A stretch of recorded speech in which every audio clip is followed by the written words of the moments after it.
question, comment, j'insiste sur les mots, comment allons-nous redonner du sens au présentiel? C'est la seule question qui me reste. Et il n'y a pas que Marcel Lebras qui se la pose, des présidents d'université se la posent aussi.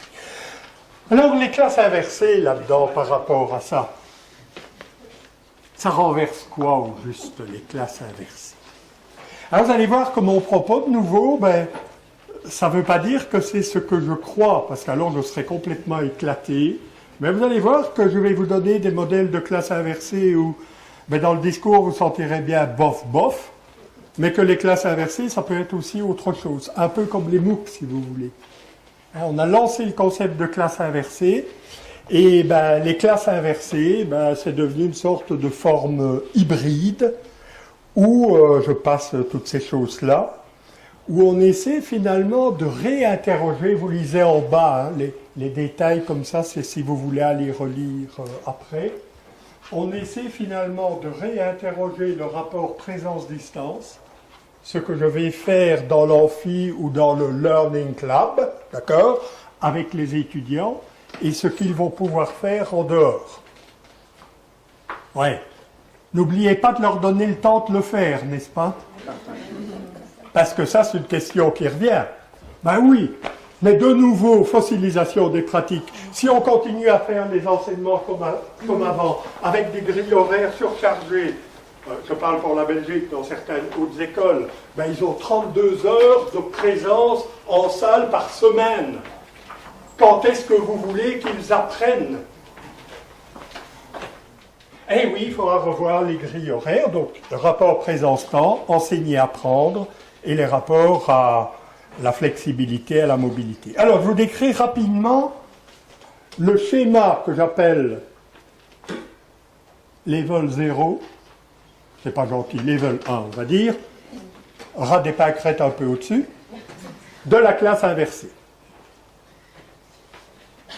Traditionnellement, la partie enseignée se fait en présence.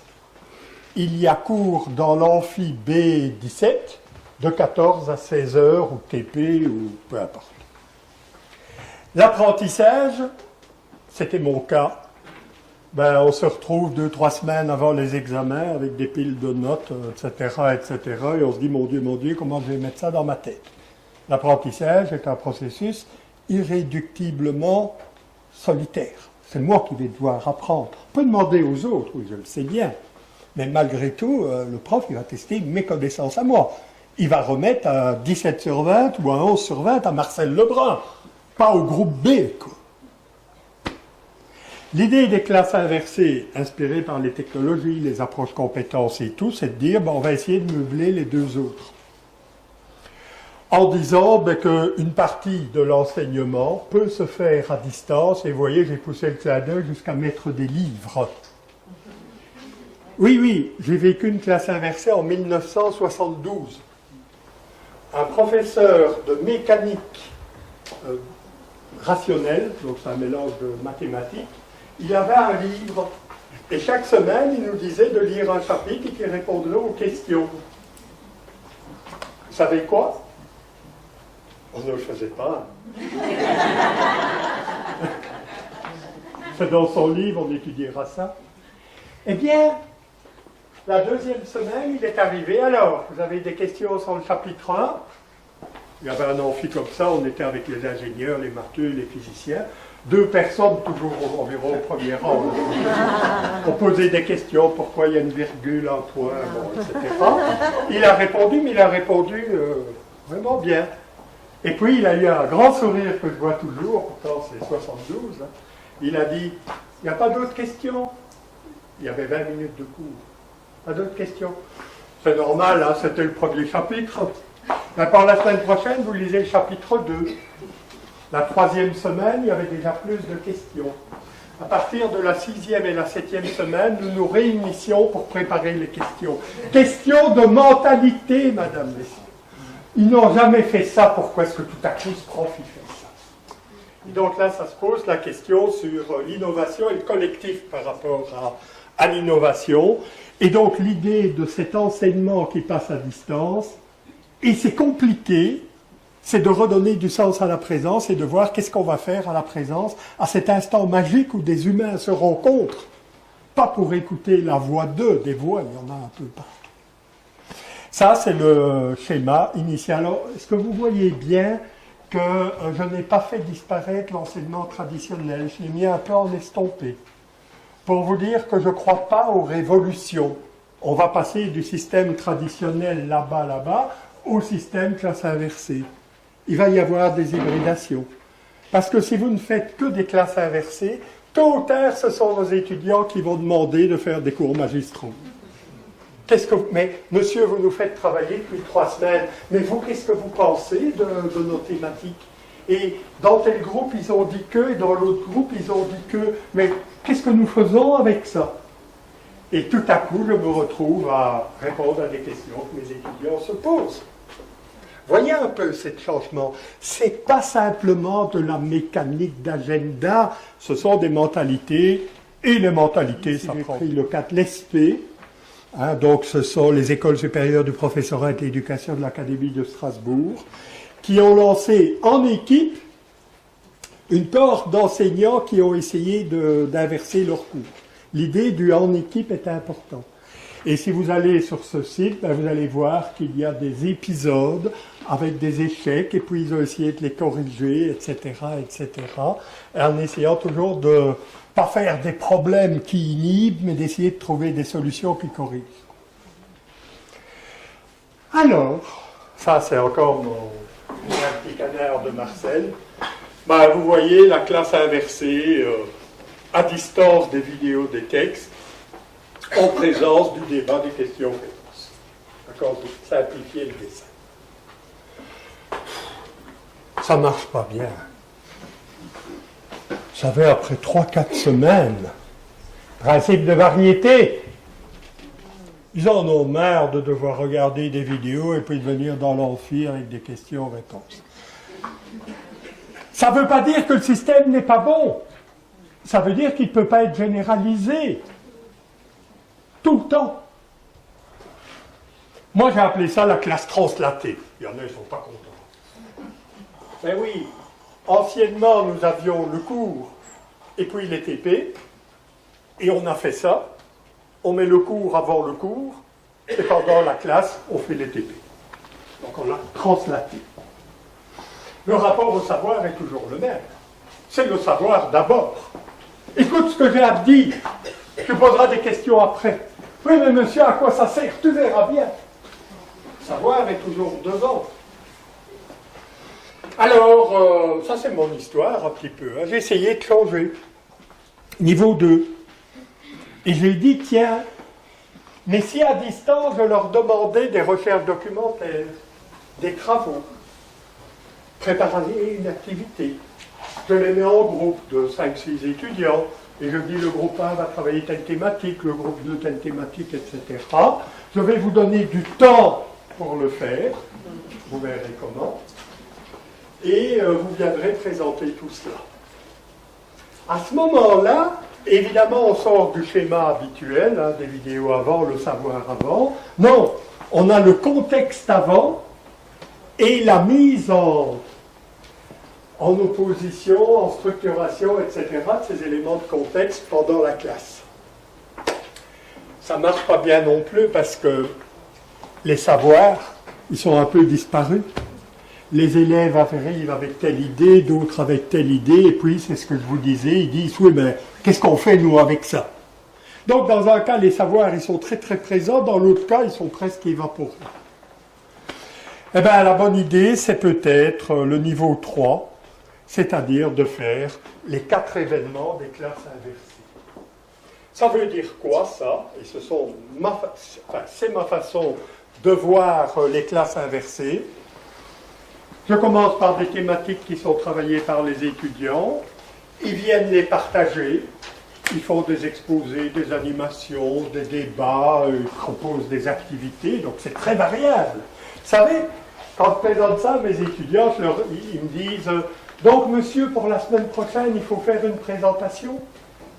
Je dis « Oui, mais de préférence, pas une présentation comme dans les autres cours. » de PowerPoint, je veux dire. Vous pouvez faire des jeux de rôle, préparer une activité pour l'amphi, etc. Vous voyez, je les prépare à devenir des enseignants, moi. Ils ne peuvent pas en rester là. Et donc après, il y a des vidéos et des textes de structuration. Et après ça, il y a des débats et des questions-réponses. Alors, je ne sais pas si vous arriverez à faire le saut entre ces quatre événements qui sont là. Donc, je répète, 1, les étudiants explorent les contextes, ils vont faire des micro-trottoirs, ils font des enquêtes, enfin, toutes sortes de choses. Seule l'imagination est la limite. Ils reviennent dans l'amphi 2 avec ces histoires-là. 3, je leur propose des activités de structuration basées sur des modèles, des théories, etc. Et 4, on étend le débat. Ben, si vous réfléchissez bien, en fait, nous allons retrouver progressivement le cycle de Kolb, où nous commençons par l'expérimentation dans des contextes, des éléments de modélisation, ensuite des éléments de théorisation et finalement des exemples d'application et d'expérimentation. Et donc, c'est ce que les pédagogues appellent la contextualisation. Aller chercher dans les contextes qui sont hors de cette salle des éléments sur les OGM, sur la motivation en contexte scolaire ou sur les éléments de développement suite aux croisades au XIIe siècle. Et ils vont revenir avec ça. Et s'il vous plaît, dites-leur, étonnez-moi. Parce que si vous leur dites ça, ils vont le faire. Et je vois des étudiants qui ont été interviewés, des chefs d'entreprise, ils ont fait des micro-trottoirs dans la rue auprès des étudiants, etc. Ils viennent avec des éléments de contexte. Et il n'y a que ces contextes qui donnent des sens au savoir. Souvenez-vous de mes 2 mouvements entre les enseignants et les chercheurs. Et puis, il faudra quand même bien décontextualiser, c'est-à-dire modéliser, revenir aux théories, etc., etc. Et puis, finalement, recontextualiser, c'est-à-dire regarder si les éléments théoriques permettent de résoudre d'autres cas. Ben ça, mesdames, messieurs, c'est ce que je vous ai montré sur les styles d'apprentissage. C'est ce qu'on appelle le cycle de Kolb, qui se retrouve là, magnifiquement mis, en disant que les classes inversées, c'est beaucoup plus qu'une vidéo avant et on en discute pendant la classe, mais c'est une succession d'événements qui essaient de répondre au principe de variété des styles d'apprentissage au travers du cycle de Kolb. Les MOOC et les classes inversées, vous avez vu un peu le rapport, on a la numérisation des ressources avec les XMOOC, les cours transmissifs sur Internet. On a une certaine connectivisation des interactions encore à découvrir. Et pour moi, ces 2 mouvements centrifuges qui sont en train de tourner autour de l'enseignement supérieur de l'école en général, ils m'invitent à poser la question, comment allons-nous redonner du sens à la présence? Le reste, c'est une question d'imagination. Est-ce qu'on pourrait demander aux étudiants de... Oui. Avec raison, évidemment. Raison, je veux dire, ce qui correspond à notre métier de formateur. Pardon, redéfinir les tâches du formateur, la formation des formateurs, etc. Ben oui, ça devient un nouveau métier, c'est comme ça, qu'est-ce que vous voulez? On va quand même pas continuer encore 6 siècles comme ça. C'est arriver à reconsidérer les espaces-temps de la formation, être capable de renégocier cette présence, ce distance, ces moments d'enseignement et ces moments d'apprentissage vers soi. Être capable de mieux tenir compte des styles d'apprentissage de chacun, ce qu'on a appelé la différenciation, etc., etc. Être capable aussi d'avoir de nouveaux rapports au savoir. Alors, j'ai été formé quand même aux sciences pures et dures.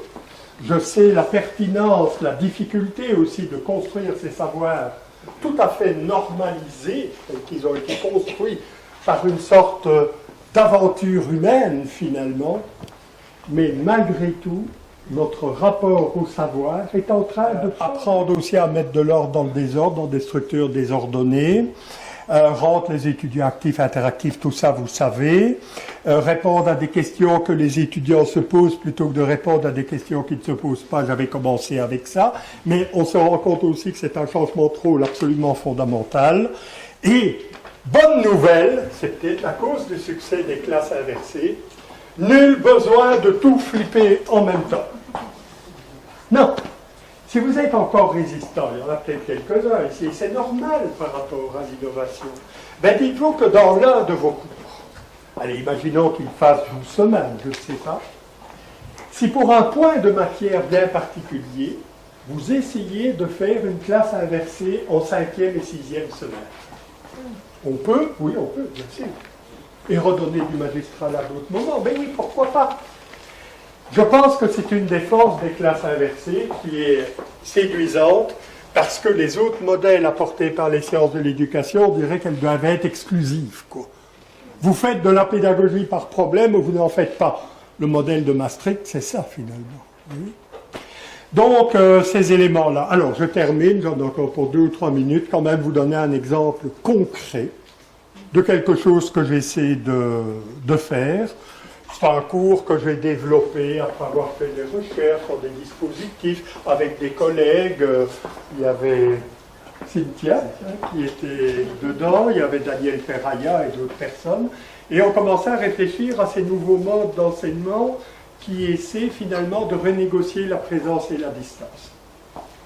Et donc on peut trouver déjà des prémices, hein, il y a des années, en 2014-2012 probablement, de ces cours-là, et je les faisais déjà à peu près comme ça, j'ai commencé vers 2006. Voilà donc un de mes cours. Alors vous pourrez dire, ah oui, mais c'est technologie de l'information, c'est des sciences humaines. Je vous garantis, vous pouvez faire ça avec des maths, d'accord? Vous pouvez faire ça avec de l'histoire. Ça n'a rien à voir, ces histoires-là. La classe inversée, elle dépasse un peu tous ces éléments-là. Et donc voilà, c'est le cours tel qu'il était en 2013-2014, il changera l'année prochaine. Alors, je vous montre ici, les cours à Louvain, c'est 12-13 semaines. Ça couvre 3 mois, à peu près, hein, mais il y a toujours des congés, des choses comme ça.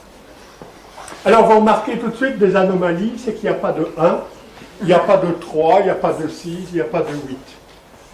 Le professeur Marcel Lebras ne donne pas tous ses cours. Vous savez que j'ai été appelé il y a longtemps, c'est vrai, chez un doyen de faculté à cause de ça. Marcel, il paraît que tu ne donnes pas cours. Ah oui, les étudiants avaient dit au doyen, vous savez que le cours de Lebras, c'est nous qui donnons le cours. Aïe, aïe, aïe, il y a encore beaucoup de travail. Mais voilà, on parlait du temps, là. Attention, il y a un jour quelqu'un qui a dit, mais c'est pas légal, hein. Vous êtes quand même payé pour vos heures de cours, hein. Et je lui ai dit, ok, attaquez-moi, mais faites-le proprement. Nous irons à La Haye. Au niveau de la Commission européenne, les gouvernements se sont résolus à quantifier, si vous voulez, les cours par ce qu'on appelle des ECTS.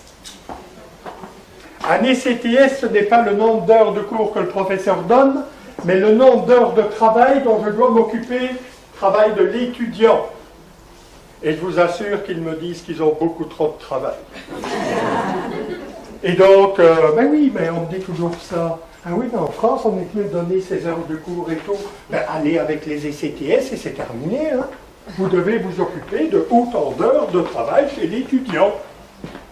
Et ce que je dis n'est pas révolutionnaire, ça existe à les ECTS. Alors voilà, donc il y a des semaines avec des cours en présentiel. Alors qu'est-ce que je fais? Première semaine, qui n'existe pas. Grâce à la plateforme Claroline, j'envoie, quelques jours avant le premier cours, un message aux étudiants leur disant que le premier cours, telle date, hein, sans doute le 19 septembre, n'aura pas lieu, mais qu'à la place, ils auront une vidéo. Alors, au début, je faisais ça, et puis j'arrivais le 26 septembre, je disais, alors, vous avez des questions? Il n'y en avait pas. Et donc, je leur ai demandé nominativement d'écrire des commentaires sur un forum. Alors, le 25 du 9, je vais voir sur le forum une question. Je leur écris, chers étudiants, mon cours c'est demain, j'ai impérativement besoin de vos questions, avis, commentaires, suggestions sur la vidéo. En 2 heures, j'en ai 25. Les étudiants quand même. Hein. Vous, oh non, pardon, pas vous, je fais la même chose. On me demande, Marcel, veux-tu écrire un texte, etc. Oh oui, oui, oui. Et je reçois aussi des mails la veille en disant, écoute, tu avais promis le texte. Et alors on le fait vite, quoi. Nous conduisent à ça aussi, les technologies. Toujours est-il que le 26 septembre, je peux faire quelque chose de fantastique. J'ai un amphi, et je dis, Emmanuel Duvivier, ah, c'est toi. Tu as écrit sur le forum quelque chose avec la motivation là, et l'utilisation de Twitter en classe. Est-ce que tu peux un peu expliquer? Et toi, Jean-Édouard, tu as aussi parlé de Twitter, mais tu dis autre chose. Qu'est-ce que vous pensez de tout ça? Et ils se rendent compte tout à coup que je les appelle par leur prénom dès la première rencontre et que j'utilise leur matériel pour construire quelque chose. Ok. Pendant ce temps-là, pardon, à la suite, je fais ce que j'appelle du peer instruction. Éric Mazur, prof de physique à Harvard, fait ça. Autrement dit, je fais des groupes, je leur donne des thématiques, d'accord? Et ensuite, 2 semaines, une semaine qui n'existe pas, je leur donne du temps pour préparer leur thématique, n'est-ce pas? Et puis pendant 2 semaines, les groupes viennent présenter, et là j'organise les débats, je mets en contraste, etc. Pendant ce temps-là, ils travaillent à distance, cette fois-ci, sur des thématiques libres. Ils se mettent en groupe par eux-mêmes, ils choisissent des thématiques. Ce sera la création du chef-d'œuvre et de la production sur laquelle je vais faire mon évaluation. Le reste, là, les flipped classroom, le peer instruction, c'est du formatif. Mon évaluation va se baser sur les travaux de groupe qui réunissent 4 à 6 étudiants. Et puis, ah oui, 31 octobre, 14 novembre, je donne des vrais cours. Je ne peux pas m'en passer, j'en ai besoin. Je dois être sur scène. Et donc là, je fais des cours, mais rendez-vous compte. Ils ont déjà lu des introductions, ils ont déjà travaillé des thématiques, donc vous devinez ces cours, ils vont aller s'appuyer sur leurs éléments. C'est des cours de restructuration. Alors pendant ce temps-là, le travail à distance, il continue à se faire. Et les 2 semaines qui suivent, j'organise un mini-colloque. On met des affiches dans Louvain-la-Neuve. Les étudiants du cours Intel vont présenter leurs travaux. Ouais. Mais en plus de ça, quand le groupe 1 présente, je demande au groupe 4 d'être évaluateur critique. Peer evaluation. Monsieur, mais ça on n'est pas d'accord. Hein. Vous nous faites faire des tas de trucs, mais ça non. Qui nous sommes, nous, pour évaluer le travail des collègues? Et qui nous sommes? Et en plus, l'évaluation, vous savez, monsieur Lebrun, elle ne sera pas bonne, hein? Elle sera biaisée. Ce sont nos amis. Alors, je prends mon petit regard mauvais et je leur dis, ce sont nos amis. Aidez-les à faire un meilleur travail. Et là, il y a un silence dans l'amphi incroyable. Pour les étudiants, évaluer, c'est faire mal. C'est mettre des points. C'est porter des jugements. Et moi, je suis en train de leur dire, non, évaluer, c'est aider à mieux faire. Et ils le font. Et ils le font pour une bonne raison, c'est que dans l'évaluation que je ferai, je suis tenu à quand même remettre des notes, il y aura la partie du travail, mais l'évaluation critique qu'ils vont faire sera aussi notée. Non pas parce qu'ils ont bien évalué ou pas, mais la qualité critique de l'évaluation. Et j'ai construit les critères d'évaluation avec eux. Ah ouais. Donc ça demande du temps. Et puis l'évaluation par les pairs se passe. Et puis finalement, il y a le feedback. qui me permet de me voir que je ne me suis pas trop trompé dans l'évaluation. Je rencontre les groupes d'étudiants.